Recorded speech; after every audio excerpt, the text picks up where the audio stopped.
Assalamualaikum dan salam sejahtera semua. Pada hari ini saya nak tunjuk kaedah-kaedah yang kita boleh buat kalau kita punya signal Kawasaki ni patah. Fenomena signal Kawasaki ni patah adalah sangat-sangat common sebab saya pakai Kawasaki Versys 250 dan untuk pengetahuan keempat-empat signal saya dah terkulai. So sekarang saya nak tunjuk cara-cara atau teknik-teknik yang kita boleh gunakan untuk pakai balik signal yang dah terkulai ni. Okey. Saya ada di sini satu signal Kawasaki Versys 250 yang dah patah dan terkulai, dan actually tempat patahnya adalah sambungan antara point ini dengan sini saja. Memang common. So kepada pengguna-pengguna motosikal Kawasaki yang signal dia memang design macam ni, siap sedialah untuk menerima hakikat yang dia akan patah. Dan pada pandangan saya, ini adalah masalah rekaan design dia. Dia punya patah adalah dekat kawasan sini, penyambung dia ni. Okey. Dia lekat dia macam ni. Okey. Lepas tu nanti bila lama-lama bergegar, dia akan patah.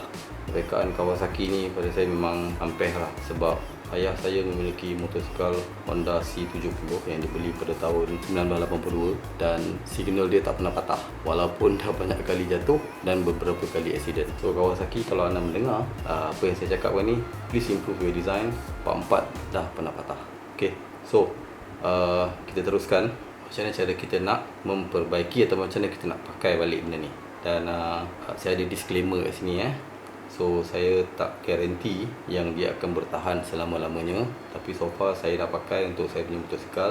Saya ingat dah 4-5 bulan, masih lagi okey, tak ada apa-apa masalah. Dan kalau anda buat cara saya ni, kalau kata rosak, lepas tu patah juga, so nak kata apa, buang sajalah kan. Benda pun dah rosak, tapi insyaAllah kita akan cuba untuk reuse dia balik. Okay. So apa tools yang anda perlukan? Screwdriver Phillips je, tak payah pening kepala. Okay. So saya assume anda dah keluarkan signal ni daripada motor. Kalau anda tak tahu nak buat, tu saya tak dapat bantulah. Saya pun trial and error saja. Tapi insyaAllah saya akan cuba buat satu video bagaimana anda boleh buka anda punya cover set dan juga mudguard belakang motor Versys 250 untuk keluarkan benda ni. Okay, sekarang benda ni dah ada. So basically rupa dia macam ni Okay. So apa yang perlu anda buat dahulu adalah simple saja. Anda perlu keluarkan skru ni. Skru ni kita buka. Okay. Sebabnya kita akan pakai lubang skru tu untuk kita masukkan skru lain. Okay, first kita buka ni very simple.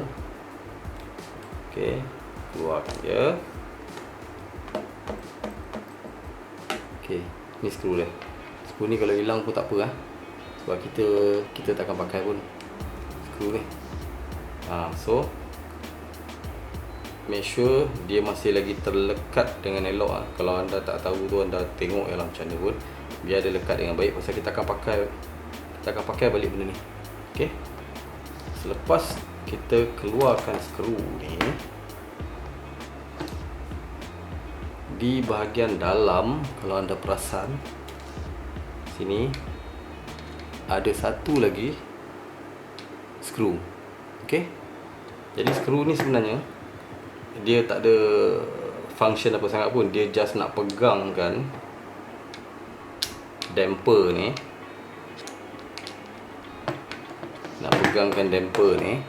okay, supaya dia jangan terkeluar. Tengok bila skru tu longgar, nampak? Ni getah ni, damper. So okay, so kita keluarkan skru ni sebab kita akan gunakan skru lain juga yang panjang. Okay, keluarkan dia.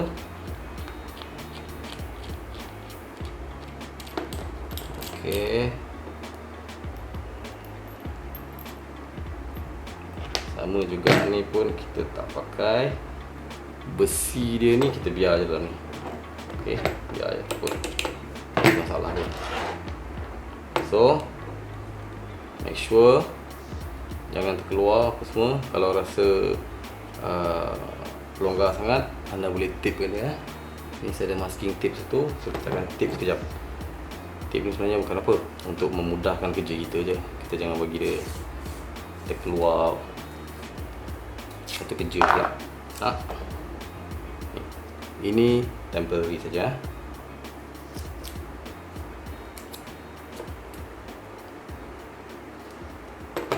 Okay, next, anda perlu ada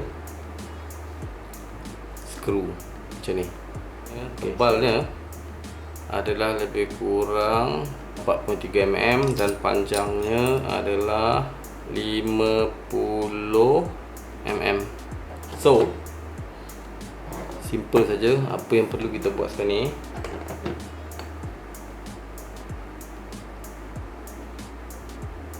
kita line upkan balik ni elok-elok. Alright, masukkan balik mengikut susunan yang mula-mula.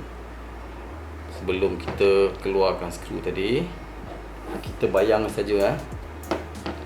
Ini kita punya mudguard, ini luar mudguard, ini dalam. Kepitkan dia, make sure signal tu masuk dekat ruang signal tu betul-betul fit, betul-betul cantik. Jangan terkeluar, jangan sengit. Masukkan, lepas tu yang penutup dia ni masukkan betul-betul, ngam-ngam kedudukan dia. Yang paling penting yang signal ni, penutup dia tak apa kan, sebab dia ni sebagai pemegang saja. Okay, now skru ni apa kita buat, nampak, kita akan masukkan balik. Okay, ini memang kerja leceh memang leceh, memang kena keluarkan dia, masukkan dia sampai dekat lubang skru yang kita dah keluarkan tadi. Okay, masukkan dia, jangan sampai dia tercocok tempat lain.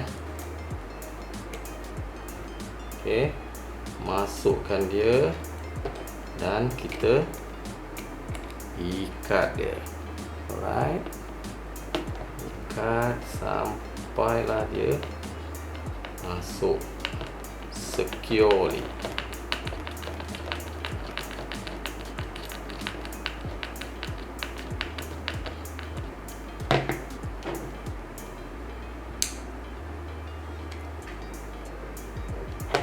Okay, tuan-tuan, see,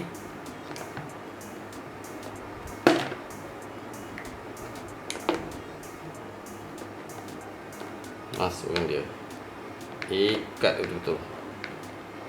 Okay, sekarang kita assume benda ni ada dekat luar, okay, dan ni dekat dalam. Kalau tuan-tuan ikat dia betul-betul, dia akan secure, confirm secure. Dan ini adalah satu teknik untuk kita reuse. Ini bukan kita nak repair, ini kita nak reuse. Memang dia kalau ada patah-patah kan, sebab dia punya design dia lain kan. Tapi sekarang ni kita nak reuse dia balik supaya kita boleh ni. Dan nasihat saya, kalau tuan-tuan dah buka mudguard tu untuk yang bahagian belakang atau yang depan, kalau yang satu tu elok, bukakan skru dia semua, gunakan teknik yang ni. Memang dia akan patah nanti tak lama lagi. Kalau dah sebelah patah, sebelah lagi tu pun confirm akan patah, tunggu masa je. So kalau dah buka tu, terus buat cara ni. Jadi tak payahlah kita nak buka mudguard tu ataupun cover set depan tu 2-3 kali. Bila dah masuk ni, dia adjustkan signal tu bagi dia betul-betul masuk dekat dia punya frame dia. Lepas tu ikatkan dia. As simple as that. So saya bagi contoh, ni skru yang saya pakai tadi. Dan untuk lebih bagus lagi, bawakan benda ni pergi kedai hardware kan, dan test. Sekianlah saja saya punya video yang menunjukkan cara-cara kita nak reuse balik kita punya signal bagi motosikal Kawasaki Versys 250 dan juga mungkin untuk Ninja 250 yang menggunakan signal yang sama design. Okey. Jadi sekian dari saya. Wassalamualaikum warahmatullahi wabarakatuh.